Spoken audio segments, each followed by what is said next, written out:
और सऊदी अरब से इस बीच बड़ी खबर आ रही है। आपको बता दें कि सऊदी अरब पर एक बार फिर से ईरान ने हमला किया है।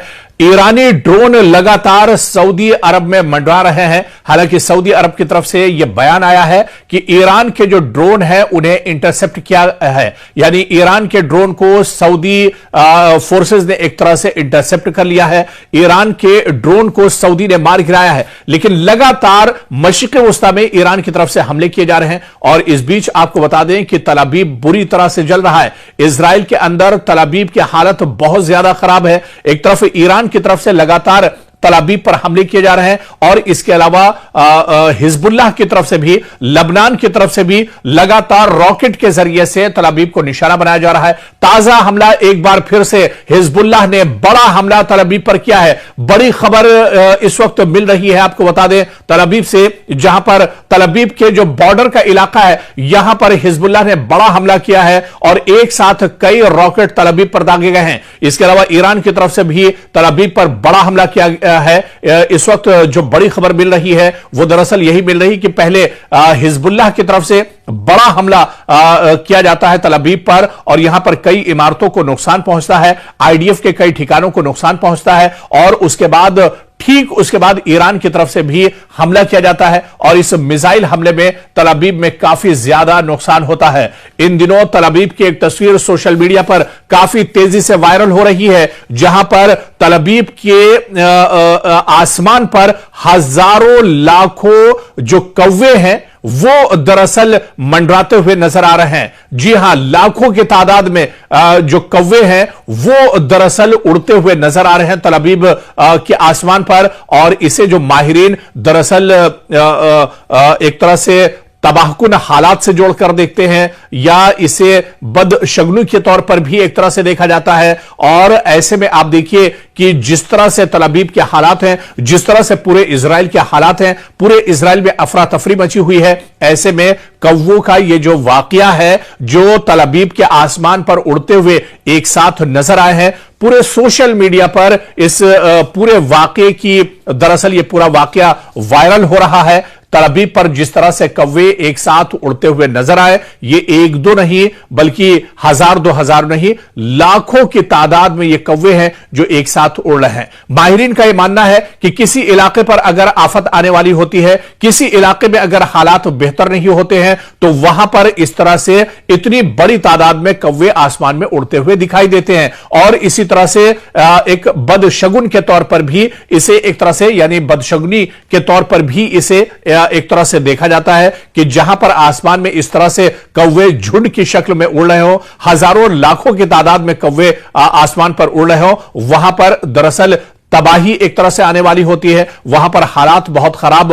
होने वाले होते हैं। और इस वाकये के बाद तल अवीव में लोग बहुत ज्यादा परेशान हैं। एक तो ईरान लगातार हमले कर रहा है, हिजबुल्लाह की तरफ से लगातार हमले किए जा रहे हैं और उसके बाद तल अवीव में कौवों का जो वाकया पेश आया है, इसने दरअसल एक तरह से तल अवीव के लोगों की नींद उड़ा दी है। लोग अब यहां पर बहुत ज्यादा परेशान हैं। और इस बीच इजराइल से एक और बहुत बड़ी खबर आ रही है। इजराइल में जो अपोजिशन पार्टियां हैं, जो बिन्यामिन नेतन्याहू की सरकार में अपोजिशन जो पार्टियां हैं, उन्होंने अब सरकार पर सवाल उठाए हैं। खुद इजराइल की अपोजिशन पार्टियों ने यह कहा है कि आईडीएफ पर, यानी जो सिक्योरिटी फोर्सेस हैं इजराइल की, उन पर बहुत ज्यादा दबाव है। बल्कि अपोजिशन यह कह रहा है इजराइल के अंदर कि आईडीएफ पर हद से ज्यादा दबाव एक तरह से बिन्यामिन नेतन्याहू सरकार ने बनाकर रखा है। आईडीएफ नफ्सियाती तनाव के शिकार है। आईडीएफ के जो जवान हैं वो लगातार मारे जा रहे हैं और ऐसे में काफी ज्यादा तनाव आईडीएफ के जवानों में बना हुआ है और अब सरकार पर लगातार दबाव बढ़ता जा रहा है। अपोजिशन पार्टियां भी लगातार सरकार पर दबाव बना रही हैं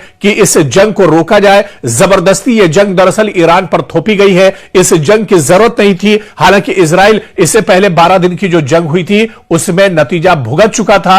फिर इजराइल ने यह जंग आखिर क्यों मोल ली? इसी वजह से लगातार अपोजिशन पार्टियों के जो लीडरान हैं वो सवाल उठा रहे हैं और उनका यह भी कहना है कि इजराइल की जो आर्मी है, आईडीएफ के जो जवान हैं, उन पर हद से ज्यादा दबाव बढ़ता जा रहा है। उन पर दबाव एक तरह से काफी ज्यादा हो गया है और इस बीच पूरे मशरिक़ वस्ता में हालात खराब है। हालांकि डोनाल्ड ट्रंप की तरफ से यह बयान आया है कि ईरान के साथ उनकी बातचीत चल रही है। 10 दिनों तक वो ईरान में किसी ऑयल तंसीबात पर या इंफ्रास्ट्रक्चर पर एक तरह से हमला नहीं करेंगे। लेकिन एक बार फिर से अमेरिका का झूठ, डोनाल्ड ट्रंप का झूठ दुनिया के सामने आ गया। दरअसल जब ईरान इस बात को नकार रहा है, ईरान बार बार यह कह रहा है कि अमेरिका के साथ उसकी बातचीत नहीं चल रही है, तो फिर डोनाल्ड ट्रंप किससे बात कर रहे हैं? डोनाल्ड ट्रंप की किससे बातचीत चल रही है? तो डोनाल्ड ट्रंप का झूठ एक बार फिर से पकड़ा गया है। और ऐसे में ईरान ने साफ कर दिया है कि जंग जब ही रुकेगी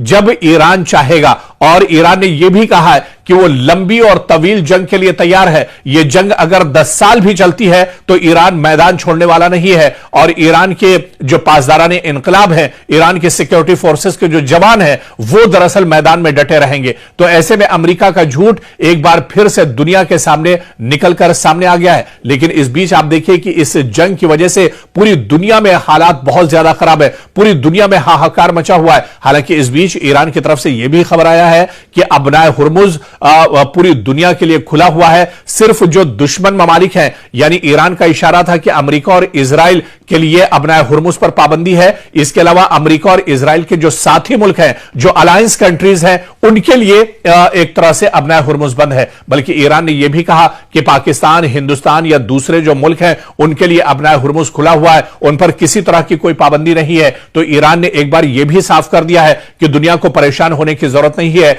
अबनाए हुर्मुज का रास्ता खुला हुआ है। सिर्फ इजराइल और अमेरिका के लिए ही यह दरअसल अबनाए हुर्मुज बंद है। इस बीच एक और बड़ी प्रेस कॉन्फ्रेंस डोनाल्ड ट्रंप ने की है और डोनाल्ड ट्रंप ने एक बार फिर से नेटो ममालिक पर गुस्सा जाहिर किया है और इसके अलावा ब्रिटेन पर काफी ज्यादा नाराजगी डोनाल्ड ट्रंप ने जाहिर की है। हालांकि इस प्रेस कॉन्फ्रेंस में जो बॉडी लैंग्वेज डोनाल्ड ट्रंप का है, वो साफ तौर पर देखा जा सकता है। डोनाल्ड ट्रंप का चेहरा दरअसल लटका हुआ है, वो काफी उदास नजर आ रहे हैं और ऐसे में वो धमकी भरे लहजे में नेटो से कहते हैं कि नेटो की उनकी अमेरिका को जरूरत नहीं है, बल्कि अमेरिका के बगैर नेटो दरअसल कागजी शेर के मानिंद है। और ऐसे में उन्होंने ब्रिटेन को भी सीधे सीधे एक तरह से धमकी दी है और यह कहा है कि ब्रिटेन के युद्धपोत की उन्हें जरूरत, यानी बहरी जो बेड़ा ब्रिटेन का है, उसकी जरूरत अमेरिका को नहीं है। तो कहीं ना कहीं डोनाल्ड ट्रंप भी अब परेशानी का शिकार है। डोनाल्ड ट्रंप भी अब एक तरह से मायूस नजर आ रहे हैं। नेटो ने अमेरिका का साथ देने से मना कर दिया, ब्रिटेन ने अमेरिका का साथ देने से मना कर दिया, मशरिक़ वुस्ता में आप आइए, सऊदी अरब ने एक तरह से मना किया। और इसके अलावा जो बड़ी खबर आ रही है कि कतर ने पूरे तौर से अमेरिका को मना कर दिया है और कतर ने कहा है कि वो अपने एयरबेस और अपने हवाई अड्डे अमेरिका को इस्तेमाल के लिए नहीं देगा। ऐसा ही रुख मशरिक़ वुस्ता में कई और ममालिक का है और फिर ऊपर से इतना ज्यादा दबाव और वहीं पर ईरान और हिजबुल्लाह की तरफ से भयानक हमले लगातार तल अबीब पर किए जा रहे हैं, जिससे अमेरिका की कमर पूरी तरह से टूट चुकी है।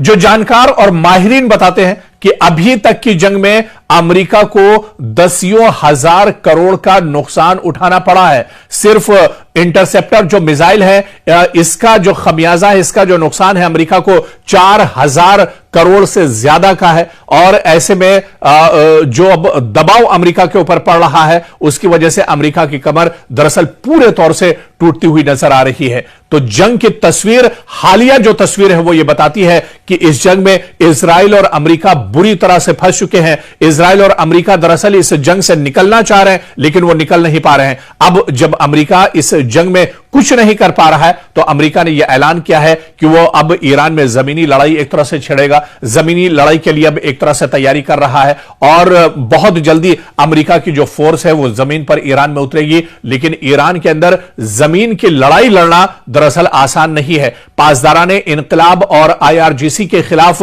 जमीनी लड़ाई लड़ना अमेरिका हो या फिर इजराइल के सिक्योरिटी फोर्सेस हो, उनके लिए बहुत मुश्किल दरअसल साबित होगा, क्योंकि ईरान का जो जोग्राफिया है, यहां पर जो ऊंचे नीचे और पहाड़ी जो रास्ते हैं, जो दुर्गम रास्ते हैं, जो दुश्वार गुजार जोग्राफियाई पूरा महल वकू है, इसमें कहीं ना कहीं अमेरिका के सिक्योरिटी फोर्सेस को बहुत बड़े पैमाने पर जानी नुकसान एक तरह से उठाना पड़ सकता है। इसके अलावा आप देखिए कि अमेरिका जिन अपने तैयारों पर नाज करता था, जिन्हें बहुत मजबूत तैयारी एक तरह से कहा जाता था, चाहे F-15 की बात करें, F-18 की बात करें, इन F-18 तैयारी और F-15 तैयारी को भी ईरान ने मार गिराया है। ईरान ने बाकायदा वीडियो जारी किया है और इस वीडियो में भी देखा जा सकता है कि ईरान का F-18 तैयारा किस तरह से ईरान के हमले के बाद हवा में ही एक तरह से डिसबैलेंस होकर जमीन पर आकर गिरता है और उसमें से धुआं उठता हुआ दिखाई देता है। हालांकि अमेरिका इस पूरे वाकये की नफी कर रहा है, अमेरिका इस वाकये को नहीं मान रहा है, लेकिन ईरान ने बाकायदा सबूत के तौर पर वीडियो भी पेश किया है और ईरान ने कहा है कि अमेरिका का F-18 तैयारा उसने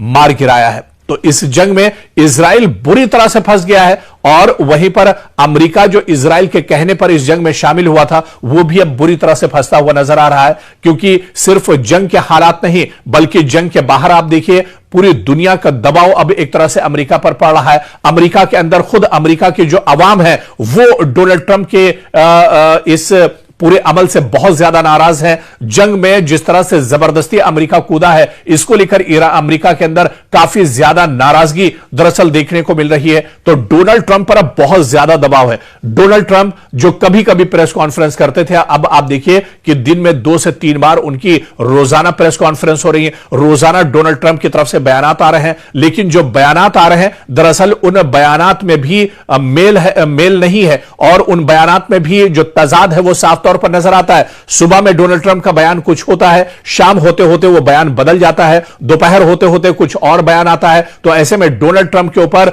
अब जंग का दबाव काफी ज्यादा बढ़ चुका है, क्योंकि ईरान इस जंग को मजबूती के साथ लड़ रहा है, ईरान पूरी कुव्वत के साथ इस जंग को लड़ रहा है। और जितना कमजोर ईरान को समझा जा रहा था, जिस तरह से डोनाल्ड ट्रंप ने मजाकिया अंदाज में एक तरह से कहा था, तंजिया लहजे में कहा था कि 4-5 दिन या 10 दिन में वो ईरान में जंग खत्म कर देंगे, ईरान का रिजीम चेंज हो जाएगा, ईरान में सत्ता बदल जाएगी, इख्तिदार बदल जाएगा। लेकिन डोनाल्ड ट्रंप को अब याद होना चाहिए कि कई हफ्तों की जंग हो चुकी है और ईरान मैदान में डट कर यह जंग लड़ रहा है। ऐसे में इजराइल और अमेरिका की परेशानियां बहुत ज्यादा बढ़ गई हैं। माहिरीन यह कहते हैं कि अगर यह जंग हफ्ते 2 हफ्ते और चली तो पूरी दुनिया पर बहुत बड़ा संकट एक तरह से आ सकता है और इसके अलावा अमेरिका और इजराइल बुरी तरह से इस जंग के जाल में फंस जाएंगे अगर यह जंग 1-2 हफ्ते और चलती है। और ऐसे में डोनाल्ड ट्रंप भी अब कहीं ना कहीं इस सच्चाई को एक तरह से समझ रहे हैं, वो भी